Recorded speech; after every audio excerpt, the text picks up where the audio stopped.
ایک تحریک چل رہی ہے وہ اسرائیل اور امریکہ کی مصنوعات کا بائیکاٹ کرنے، یہ بھی کچھ غیرت مند مسلمان ایسی تحریک چلا رہے ہیں اور سنا ہے کہ اس کا کچھ اثر بھی ہو رہا ہے۔ اس میں ایک بات مجھ سے بار بار پوچھی جاتی ہے، وہ یہ ہے کہ یہاں پر جو فرینچائز ہیں جیسے میک ڈونلڈ ہے یا کے ایف سی ہے یا اس قسم کے جو کمپنیاں ہیں جن کے کھانے جن کی غذائیں وغیرہ بکتی ہیں، اس کے جو مالک ہیں وہ مسلمان ہیں، پاکستانی ہیں۔ البتہ چونکہ فرنچائز کا انہوں نے معاہدہ کر رکھا ہے، لہذا 5% یا 10% آمدنی کا حصہ وہ ان کمپنیوں کو جاتا ہے۔ تو اگر ان کا بائیکاٹ کیا جائے گا تو خود ان مسلمانوں کو نقصان پہنچے گا جو کہ فرنچائز لیے بیٹھے ہیں۔ تو میں اس کے جواب میں ایک بات عرض کرتا ہوں، وہ یہ کہ یہ مسئلہ فتوے کا نہیں ہے، یہ ایمانی غیرت کا مسئلہ ہے، غیرت ایمانی کا مسئلہ ہے۔ کسی مسلمان، کسی غیرت مند مسلمان کو یہ گوارا نہیں ہونا چاہیے کہ اس کی آمدنی کا 1 پیسہ بھی کسی ایسے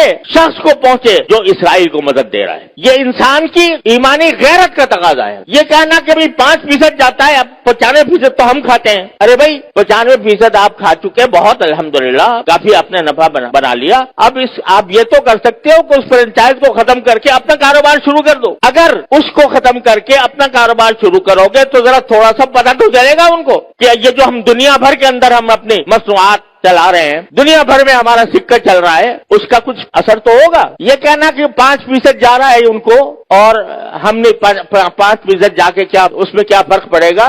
آپ ذرا یہ سوچو کہ اگر کوئی میری آمدنی کا 50% نہیں 1% کسی ایسے شخص کو پہنچ رہا ہو جو میرے باپ کے قتل کی سازش کر رہا ہے، گوارا کرو گے کہ میری آمدنی کا 1% ایسے شخص کو دیا جا رہا ہے جو میرے باپ کے قتل کی سازش کر رہا ہے یا میرے قتل کی سازش کر رہا ہے؟ تو یہاں اس کو 1% اور 2% اور 5% سے ناپو گے۔ لوگ فتوے کی بات کرتے ہیں، یہ فتوے کا مسئلہ نہیں ہے، یہ ایک غیرت ایمانی کا مسئلہ ہے، اور اس غیرت ایمانی کے تحت یہ میں سمجھتا ہوں کہ کسی غیرت مند مسلمان کو اس کا اقدام نہیں کرنا چاہیے۔ لہذا یہ بھی اس کوشش کا ایک حصہ ہے، اور اس وقت یوں سمجھو کہ میں تو یہ سمجھتا ہوں کہ ایک لحاظ سے پوری امت مسلمہ حالت جنگ میں ہے، پوری امت مسلمہ حالت جنگ میں ہے، کیونکہ یہ حملہ صرف فلسطینیوں پر نہیں ہو رہا، معال کار اس کا اثر پورے عالم اسلام پر پڑنے والا ہے، لہذا حالت جنگ میں ہے۔ جب اس حالت جنگ میں ہے تو جو لوگ کہ عالم اسلام کے خلاف یہ سازش کر رہے ہیں ان کو کسی طرح بھی نفع پہنچانا، چاہے وہ 1 پیسے کا ہو، یہ ایک مسلمان کی غیرت کو اسے گوارا نہیں کرنا چاہیے۔ لہذا میں اس بات کی حمایت کرتا ہوں کہ ایسی چیزوں کا بائیکاٹ کیا جائے جس کا فائدہ ان طاقتوں کو پہنچ رہا ہے۔